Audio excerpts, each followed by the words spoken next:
Привет!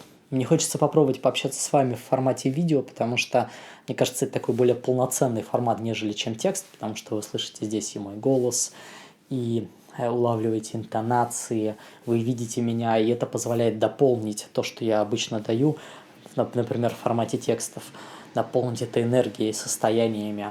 И плюс меня достаточно часто спрашивают в личные сообщения, задают много разных вопросов, и когда я отвечаю индивидуально, то на это уходит достаточно много времени, ресурса, и это, к сожалению, невозможно как-то распространить. А здесь у меня есть возможность, отвечая на какие-то вопросы, которые мне задают, дать какую-то информацию и помочь не только непосредственно человеку, но и другим людям, у которых есть подобные вопросы. Поэтому вот такой вот небольшой видеоэксперимент. Если пойдет хорошо, этот формат общения установится, то тогда мы будем делать это просто чаще. Первый вопрос, который мне хочется сегодня с вами обсудить, это вопрос и такая тема, достаточно болезненная для многих людей. Она связана со словом «предательство». Мы все так или иначе в разные моменты жизни боимся, что нас как-то предадут, подставят, обманут в лучших наших ожиданиях.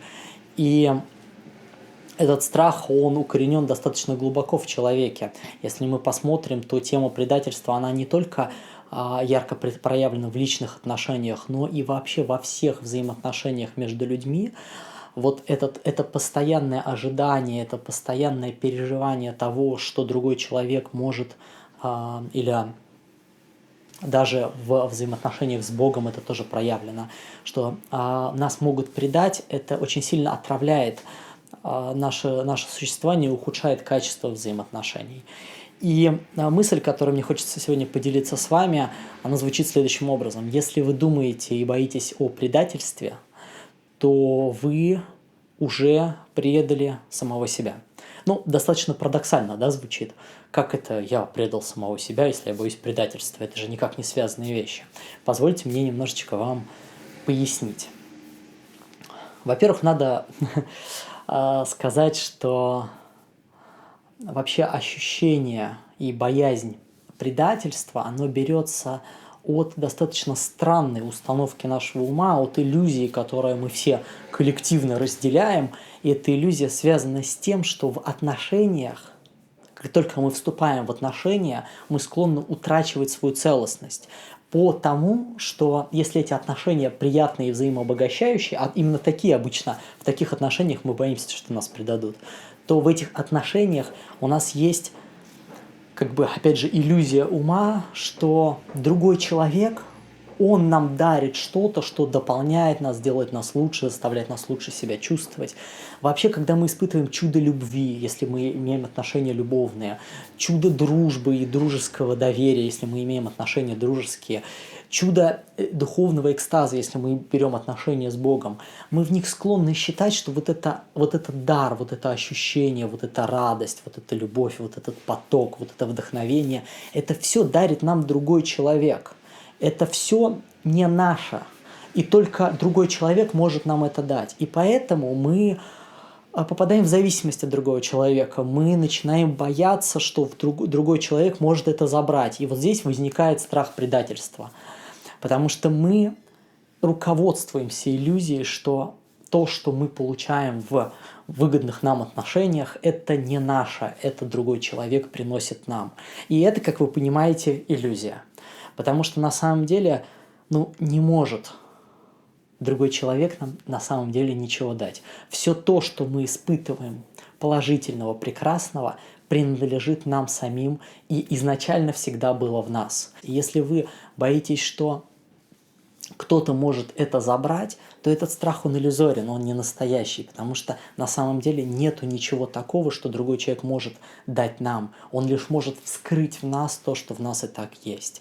И поэтому, если мы посмотрим на это с такой точки зрения, то тогда мы придем к странному парадоксу, потому что тогда окажется, что мы не должны, вступая в отношения, терять себя и прощаться со своей целостностью. А это так противоречит тому, чему нас учили, и тому, как мы привыкли воспринимать отношения. Потому что если мы вступаем в отношения, это же такая уязвимость, это же такая открытость, это вот, это вот я попал как бы вот в какой-то вот что-то открылось в моей жизни, и я очень боюсь это потерять. Мы становимся такими, знаете, наркоманами отношений, когда мы вот хотим очередной дозы и верим в то, что другой человек нам это дает.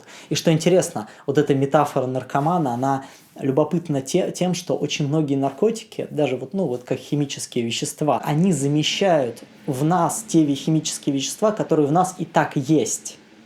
То есть, по сути, они или замещают в нас те состояния, к которым у нас и так есть доступ. Все то, что человек получает выгодного от состояния наркотической зависимости или наркотического опьянения, это и так в нем было, просто у него не было к этому доступа. Все то же самое и с отношениями. Если получается так, что контакт с Богом дарит вам ощущение потока и творческой силы, то это было в вас. Если любовь к другому человеку дарит вам ощущение близости, доверия, спокойствия, открытости, принятия себя, то это было в вас. Если дружеское взаимодействие дает вам какое-то неповторимое ощущение единства с миром, то это ощущение было в вас. Просто вы по своему невежество, которое, к сожалению, ну вот есть у всех такое, да, мы пока почему-то не хотим это принимать и в это верить. Вот это все дары, которые другой человек как бы приносит нам, они были в нас. И тогда у нас появляется возможность сбросить с себя вот это наркотическое опьянение, вот эту зависимость, которая связана с другими отношениями, потому что другой человек, он лишь приносит нам дар узнавания себя. И в таком случае, вступая в отношения, у нас есть иная стратегия, иной путь. Мы можем воспринимать отношения как площадку для обретения своей целостности. Мы можем воспринимать отношения как вхождение в определенный сегмент реальности, где мы становимся еще большим собой, узнаем еще больше о себе самом, обретаем все больше и больше собственной силы, собственной мудрости, собственной любви, собственного доверия. И тогда, выходя из отношений, мы становимся еще более наполненными.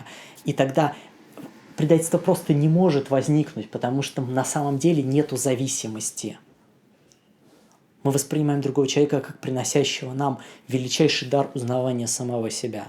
Вот попробуйте посмотреть на те взаимоотношения, которые есть в вашей жизни, и те, которые вы боитесь потерять, потому что они вам дороги, с этой точки зрения. Не с точки зрения зависимости, не с точки зрения того, что человек что-то дарит вам, но с точки зрения того, что человек приносит вам самый важный дар – дар знания самого себя.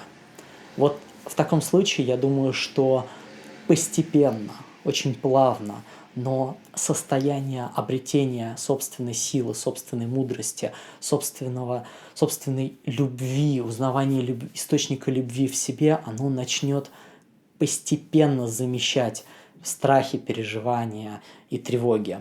И в завершении хочется поговорить о самых важных отношениях, которые есть в нашей жизни. Это отношения нас с Богом. К сожалению, все религии, вот эти внешние, экзотерические, они построены на том, что без Бога невозможно просветление, без Бога невозможно спасение. И это необходимая зацепка для того, чтобы держать людей в нецелостности и управлять ими.